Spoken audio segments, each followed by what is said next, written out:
বন্ধুরা সবাইকে শারদীয় শুভেচ্ছা 2025। তো দেখতে পাচ্ছ আমরা কোর্টে চলে আসছি সবাই মিলে। তো আজকে আমরা কয়েকটা মন্দির ঘুরবো আর কি, মণ্ডপ ঘুরবো। তো তোমাদেরকে সেটাই দেখানোর চেষ্টা করব। তো এই যে আজকে আমার ছোট্ট শালিকা এবং আমার পাখিমা, তারপর হচ্ছে আমার শালাবাবু আপন মণ্ডল। আর আজকের মেন আকর্ষণ হচ্ছে আমার জ্যেষ্ঠ এবং হচ্ছে আমার বড় ভাইরা ভাই, আমাদের দাদা চারু দাদা, তারাও আমাদের সাথে আছে। তো দেখতে পাচ্ছ প্রতিমাটা এত সুন্দর করেছে এবং ভিতরে ডেকোরেশনগুলো প্রত্যেকটা মন্দিরে এত সুন্দর করে করেছে যে বলার কথা না। তো আমরা দেখতে পাচ্ছি এখানে ঢাক বাজাচ্ছে। আর এই মন্দিরটা আসলে ভিতরে রাধা গোবিন্দের মন্দির আছে, শিব মন্দির আছে। তোমরা এখানে আসলে অবশ্যই সেই মন্দিরগুলো অবশ্যই দর্শন করবে। এই দেখো দেখতে পাচ্ছ রাধা গোবিন্দের মন্দির। তো এই যে বাইরে আমরা যে গেটটা দেখানোর চেষ্টা করছি, দেখো গেটটা খুব সুন্দরই হয়েছে। তো এই প্রতিমাটার গেটটা খুব সুন্দর হয়েছে। তো সেই সুযোগে আমরা এই পাখি মায়ের ভিডিও করছিলাম। সেও আসলে ছোট মানুষ হলে বোঝে যে আসলে কোন জায়গায় ভিডিও হচ্ছে আর কোন জায়গায় ভিডিও হচ্ছে না। তো তার বাবা একটা বেলুন কিনে দিয়েছে, দেখো। তো সে বেলুনটা নিয়ে খুব ব্যস্ত, বেলুনটা বারবার মাটির সাথে ছাঁচড়াচ্ছে, তারপরেও সে হাত থেকে ছাড়ছে না। আর এখানে কি যে ভিড়, মানুষের গরম, আর ছোট্ট একটা জায়গা, বক্স বাজছে, হ্যাঁ। আর এদিকে ঠাকুর সুন্দরভাবে সে পূজা করছে। এই যে দেখতে পাচ্ছ মা দুর্গাটা দেখো কত সুন্দর হয়েছে। তা আমরা পূজাতে আসলে হয় নবমী না হলে অষ্টমী। তো এবার হচ্ছে অষ্টমীর দিনই বাড়িয়ে গেছি যে ফাঁকা ফাঁকাতে একটু দেখব। আর এই যে আমাদের নতুন কাপল, আমার হচ্ছে জ্যেষ্ঠ আর এই যে চারু দাদা। তো এই যে অটোর কাছে আমরা চলে আসছি। পাখিমা খুব জেদ করছিল, তারা অটোতে বসে আছে। আর আমার বউ এই যে বাইরে দিচ্ছে। তো আমরা এবার চলে আসছি হচ্ছে বুলনপুর।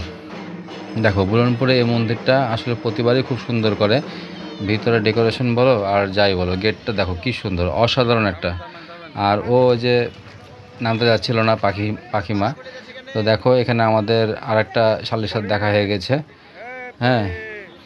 তো আসলেই পূজার মধ্যে সবাই সবার সাথে দেখা হবে, এটাই স্বাভাবিক। সবাই ঘুরতে পারবে, সবাই আনন্দ ফুর্তি করবে।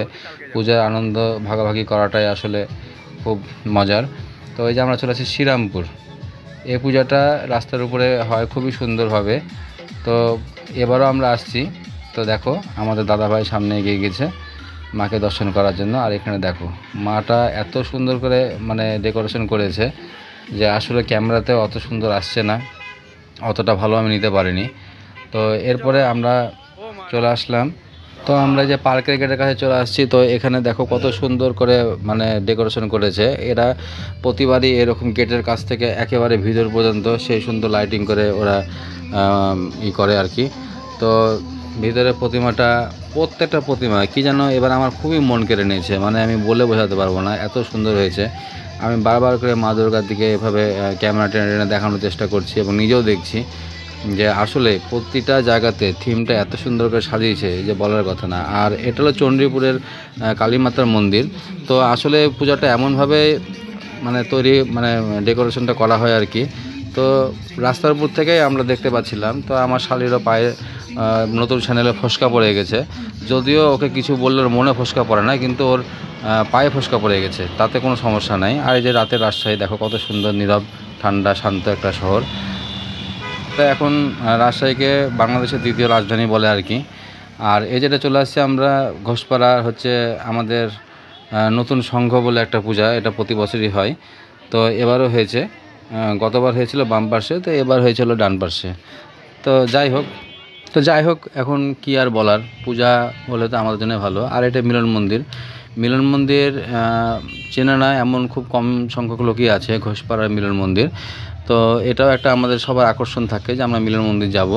তো আসলে এখানে ঢুকতে লেগে আমি মানে আশ্চর্য হয়ে গেলাম যে ভিতরে প্রতিমাটা, আমি তো প্রথমে বলছি যে আসলে এবারে সব মা দুর্গাগুলো যে এতই সুন্দর হয়েছে এবং প্রত্যেকটা থিম দেখো, লাইটিংটা মানে সেইভাবে ওরা ডেকোরেশন দিয়েছে। আর মা দুর্গা দেখো একবারে মানে অপরূপ চোখে সে তাকিয়ে আছে। আর এই যেদিকে আমার বউ ইশারা করছিল যে সে লম্বা করে ভিডিও নেওয়ার জন্য। তো যাই হোক, বউ এরকম হুকুম করতে থাকে আর আমিও এক কান্দে শুনে আর এক কান্দে বের করে দিই। আর আমাদের রাজশাহীর পূজা মানে বুঝতে তো পারছো, প্রত্যেকটা পূজা সেই হিট হয়। আসলে কার কাছে কেমন লাগে বলতে পারবো না, কিন্তু আমার কাছে সেই ভালো লাগে। তো আসলে এবার আমরা চলে আসছি দিগন্ত মন্দিরে। তো আমাদের এটা পূজার মেন আকর্ষণ আর কি। তো এখানে সুন্দর করে একটা রাজবাড়ি মানে আর্ট করা হয়েছে আর কি প্যান্ডেলে। আর এখানে যে আমার শালা এবং তার বন্ধুর সাথে সে মজা করছে, আমাকে পেয়ে সে খুশি। তো এখানেও থিমটা দেখো, এত সুন্দর একটা থিম তৈরি করেছে বলার কথা না। দেখো এখানে কি সুন্দর একটা থিম তৈরি করেছে, তোমাকে আমরা একটু ভালো করে দেখাই।